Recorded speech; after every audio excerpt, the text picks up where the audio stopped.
Okay, Doreen Guma. Her favorite play activity is motorcycle riding. Okay, I welcome Doreen. And if you have CU forms, please give them to me.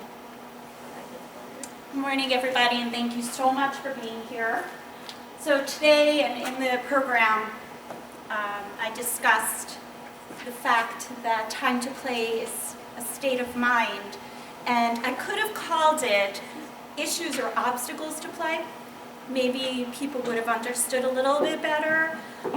And you could see, and there's a lot of discussion in here, so we'll discuss that, but you can see how many people are looking at the problem-solving piece, and we'll discuss, I'll elaborate.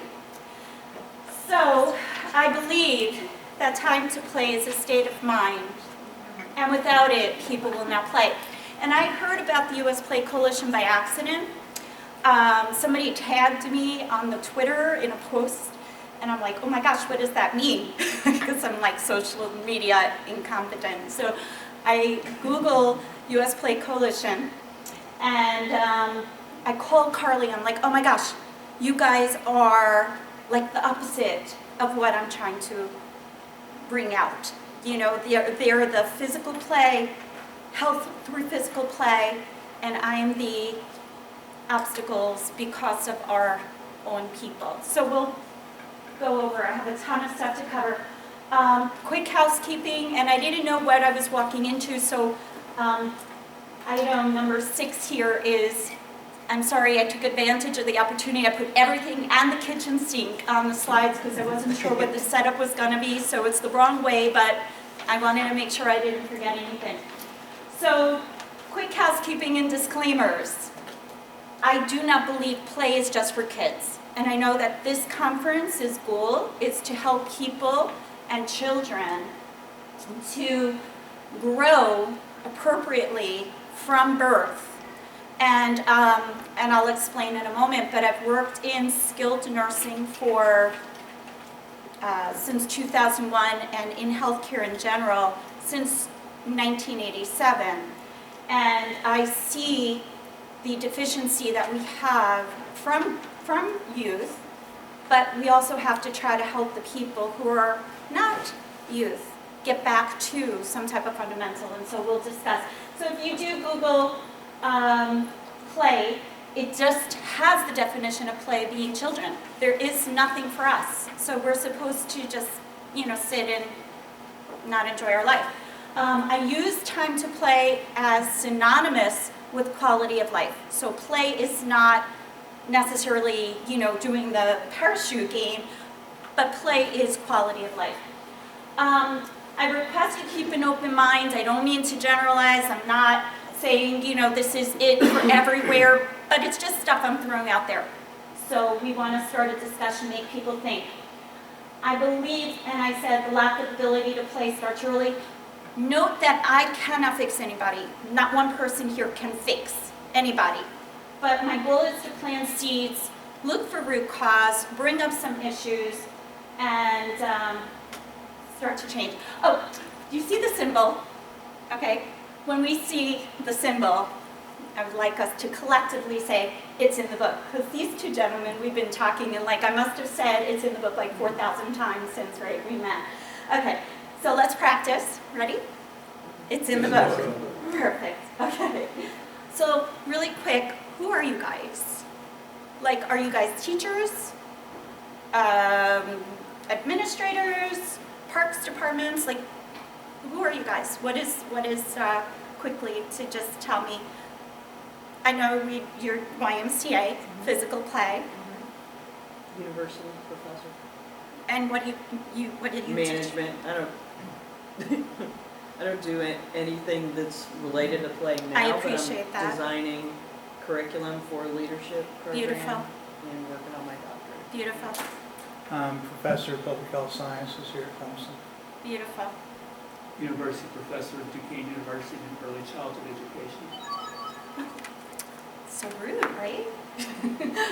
Gary? I'm the Frisbee guy and championofplay.com. Carmen? I'm a recreational therapist and child life specialist. Professor, Industrial Design and Communications. I guess I'm a play advocate, and I teach people how to play and get them in. Beautiful. Retired prof in physical education and Walter, Ontario. Beautiful. Public health researcher. Excellent. So my public health people might want to talk after a little bit. So who am I? This is me. This is my family. My name is Doreen Guma. I have a Bachelor of Science in Management, a Master of Arts in Business and Policy Studies. I am a Fellow of the American College of Healthcare Executives, Board Certified in Healthcare Executive Administration. I am a certified professional coach and a certified life coach. I forgot. They'll kill me if they see the video, right? So the one to the left is Gregory. He's my oldest. He's 22. He's a psychology philosophy major at Baruch College in Manhattan. My daughter Jackie is the most amazing photographer you ever wanted to see. She's 18. She goes to Suffolk Community College.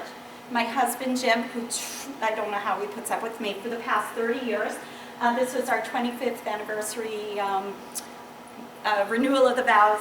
And this was just last July. We had gone on a cruise. And my son Nicholas, who I'm very proud of, he's studying fire science. He is a volunteer firefighter. He put out 2 fires, had the nozzle this past week at fires in like this past month. It's very impressive. He's an Eagle Scout, by the way. He's a cool guy. I am a person who only sees molehills. I don't see mountains. And I think that's what's such a big part of our society. We see mountains. And I also see the ability for everyone to enjoy their life. And this is actually my book. Just published it. It started in the year of 2004, the idea. And I invited 17 different people with their different stories of if I knew then what I know now. And it's truly powerful. I believe everybody can achieve victory in their life. And the symbol is victory on the mountain. And it was kind of a non-gender symbol because everybody should be able to.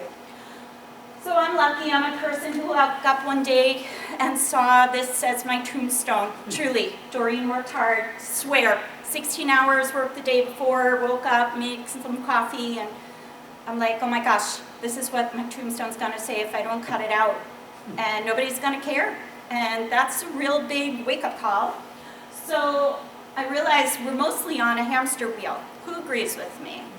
Right? We get up in the morning, we rush to work, we do all this crap, right? We get home, we take care of the kids, we go to bed, and then the next day, and then the days and the weeks and the years.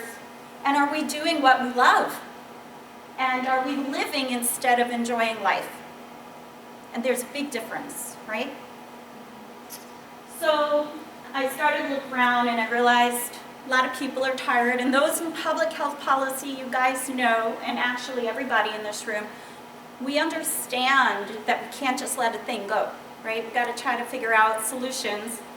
I've been doing quality improvement. That's my primary function in healthcare organizations for all these many years. And you identify a problem and you look for solutions. So I started Time to Play to relearn how to enjoy life myself, and then to also help others learn what they need to enjoy life. So no one should waste their life feeling badly. Every single day is precious. I believe that now. Did I believe that when I was 45 years old? Not so much, because I was on that hamster wheel. So the disclaimer again, you can't make anybody change. Yay! Okay. So, oh, wait. I have one for somebody who would like the book. Oh, you said it's in the book. There you go. All right. Thank you very much. You're very welcome. So, I wound up making a logo for Time to Play, which I have to tell you, a lot of people did not like because it's like smack in the head, right? So, it's not the prevalent logo of the because I want to get the most people to there, but I couldn't let the tombstone go. It was very symbolic. So So again, I worked in quality improvement for most of my career in healthcare of 27 years. I'm a person who sees things, the sick and sad and suffering, and I couldn't just stand by and take it anymore. And not just for us, but for our children, of course. And I'm a voice for rally of others who want to see things change. And what's the biggest thing that I have noticed at this conference? Who listens to us? Look at all this amazing information here.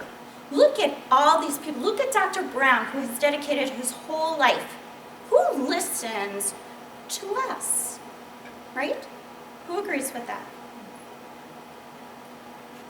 Who listens to one 5'2" woman from Long Island? Do you know how